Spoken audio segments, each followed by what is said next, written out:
ठीक है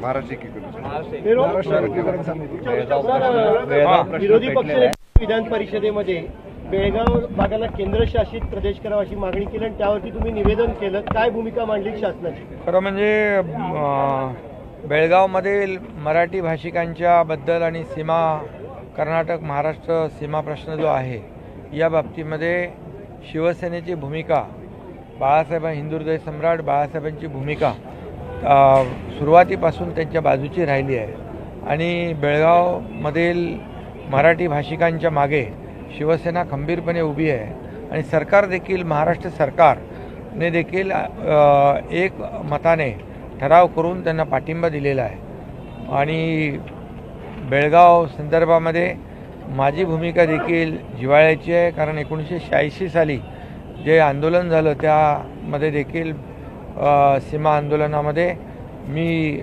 बेळगावच्या तुरुंगात देखील होतो आणि त्यामुळे बेळगावच्या मराठी भाषिकांच्याबद्दल जे जिव्हाळ्याचे संबंध जे आहेत ते गेल्या अनेक वर्षापासूनचे आहेत आणि मी जेव्हा मुख्यमंत्री होतो त्यावेळेस देखील केंद्रीय गृहमंत्री अमित शाह साहेबांनी एक महाराष्ट्राचा मुख्यमंत्री आणि कर्नाटकचा मुख्यमंत्री यांची एक संयुक्त बैठक बोलवली होती आणि त्या बैठकीमध्ये देखील हे प्रकरण सर्वोच्च न्यायालयामध्ये न्यायप्रविष्ट असल्यामुळे या ठिकाणी मराठी भाषिकांवर कुठलाही अन्याय होऊ नये, अत्याचार होऊ नये अशा प्रकारची भूमिका कर्नाटक सरकारने घ्यावी अशा प्रकारच्या देखील स्पष्ट सूचना केंद्रीय गृहमंत्री अमित शाह साहेबांनी केल्या होत्या. आणि आज खरं म्हणजे दुर्दैवी प्रकार आहे, मराठी भाषिकांचा मेळावा महाराष्ट्र एकीकरण समितीने आयोजित केला होता आणि तो मेळावा होऊ नये याचा पुरेपूर प्रयत्न या ठिकाणी कर्नाटक सरकारने केला.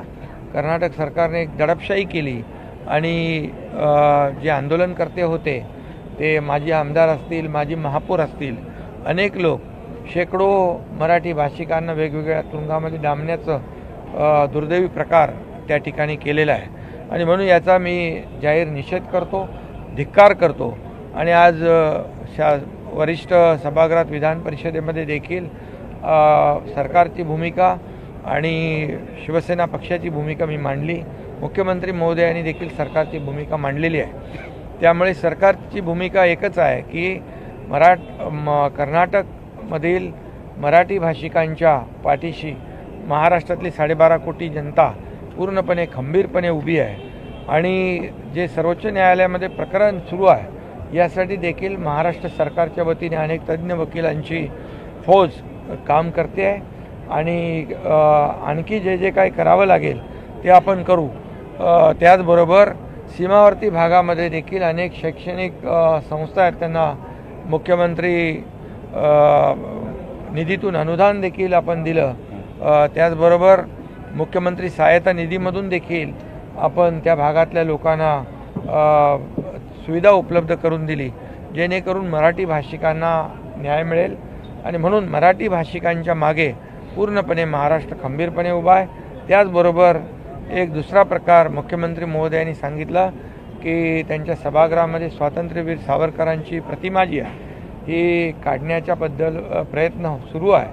त्या बाबतीत देखील त्यांचा निषेध करावा तेवढा थोडा आहे आणि स्वातंत्र्यवीर सावरकर फक्त महाराष्ट्राचे नाही तर अवघ्या देशाचे स्वातंत्र्यवीर सावरकर यांनी या देशासाठी जो त्याग केलेला आहे याचा जे काही जाणीव कर्नाटक सरकारने देखील ठेवली पाहिजे.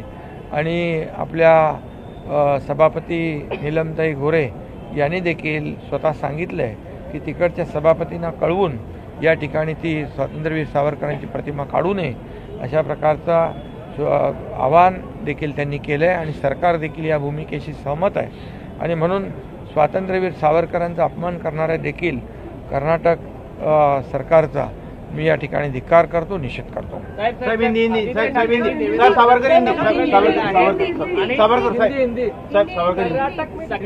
कर्नाटक में आज जो मराठी भाषिक है उन्होंने मराठी भाषिक लोगों का एक सम्मेलन लिया था और इसमें कोई इस देश में कोई भी कहीं भी रह सकता है, कहीं भी जा सकता है, कहीं भी ऐसी मीटिंग कर सकता है, सम्मेलन ले सकता है। लेकिन यहाँ कर्नाटक सरकार ने जो दमन चक्र चलाया, जो उनकी जो सम्मेलन है उसे लेने वाले जितने भी लोग हैं, मराठी भाषिक, मराठी एकीकरण समिति के कई माजी आमदार हैं, माजी महापौर हैं, इनको और 100 से ज़्यादा लोगों को मराठी भाषिक भाई और बहनों को अरेस्ट करने का पाप किया है। इसका मैं धिक्कार करता हूँ, निषेध करता हूँ। और मराठी भाषिक जनता जो है वहाँ पर, उसके पीछे शुरू से हिंदू हृदय सम्राट बाला साहेब ठाकरे जी ने भूमिका ली थी, वही भूमिका हमारी भी है, वही भूमिका हमारी सरकार की भी है। और पूरे 12.5 करोड़ जनता, ये कर्नाटक में रहने वाले हमारे मराठी भाषिक जो है, उनके पीछे खंभीरता से उभी है, खड़ी है। और उनके लिए कई ऐसे स्कूल हैं, उनको भी अनुदान देने का काम किया है। कई लोगों को आरोग्य सुविधा देने का काम हमारी सरकार ने किया है। इसलिए सरकार की भूमिका स्पष्ट है। इसमें हमारे केंद्रीय गृह मंत्री अमित भाई शाह, इन्होंने भी, मैं जब मुख्यमंत्री था तब मुझे और कर्नाटक के मुख्यमंत्री दोनों को बुलाया था। और ये जो कर्नाटक सीमा आंदोलन का जो इशू है वो सुप्रीम कोर्ट में है, और तब तक मराठी भाषिक लोगों को वहाँ कोई भी अन्याय ना हो, अत्याचार ना हो, ऐसा सूचनाएं की थी। लेकिन आज यहाँ पर अन्याय अत्याचार की भूमिका कर्नाटक सरकार ने ली हुई है, उसका जाहिर धिक्कार मैं करता हूँ। और यहाँ पर और एक बात सामने आई कि स्वतंत्र वीर सावरकर, जिन्होंने पूरे देश के लिए त्याग और जो योगदान दिया है, इसके प्रति सम्मान रखना चाहिए, बल्कि उनकी प्रतिमा को हटाने की कोशिश जो कर रहे हैं उसका भी मैं धिक्कार करता हूँ, निषेध करता हूँ। और हमारे मुख्यमंत्री महोदय जी ने भी सरकार की भूमिका स्पष्ट की है। और हमारी सभापति नीलमताई गोरे जी, इन्होंने भी कहा है ऐसी कोशिश अगर करते होंगे तो वहाँ के सभापति को इतला किया जाएगा, आह्वान किया जाएगा, और स्वतंत्र वीर सावरकर जी की प्रतिमा को वहाँ से नहीं निकाला जाए, ऐसी कोशिश की जाएगी। हमारी भूमिका स्पष्ट है। और इसलिए ऐसा दमन चक्र जो है ये करने वाली कर्नाटक सरकार को पूरी तरह ये महाराष्ट्र की जनता और वहाँ की जनता सबक सिखाएगी।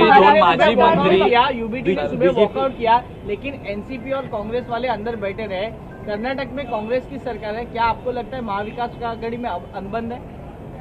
महाविकास आघाड़ी के सरकार, जो हमारी पूरी सरकार ने तो एक मत से ठहराव किया था कि कर्नाटक के जो हमारे मराठी भाषिक है उनके साथ रहने का। तो आज क्या दोगली भूमिका उन्होंने अपनाई है? या मैं ये भी कहूँगा कि अध्यक्ष पद के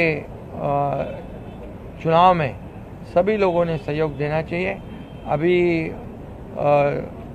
कई लोग वॉकआउट कई लोगों ने किया है, ये तो सही माने में जनता ने जिनको सबक सिखाई है, अभी उन्होंने कामकाज में भाग लेना चाहिए। अभी तो महाराष्ट्र की जनता ने जो काम करने वाली सरकार के साथ पूरी तरह लैंडस्लाइड विक्ट्री दी है, और इसकी सबक लेनी चाहिए विरोधी पक्ष ने। और मैंने भी आज सदन में कहा है कि अभी हम सत्ताधारी और विपक्ष साथ में मिलकर आगे बढ़ते हैं, इस राज्य की जनता को न्याय देते हैं, इस राज्य का विकास करते हैं। ये राज्य का विकास किया है, ये राज्य के जनता के लिए कल्याणकारी योजनाएं की है। इसी का प्रतिबिंब जो है इस चुनाव में हमने देखा है। लाडली बहना हो, लाडले भाई हो, लाडले किसान हो, सभी लोगों ने एक मुश्त होकर, एकजुट होकर यहाँ पर महायुति सरकार को जिताया है। यही पेट दर्द उनके दिल में है, यही दुख है।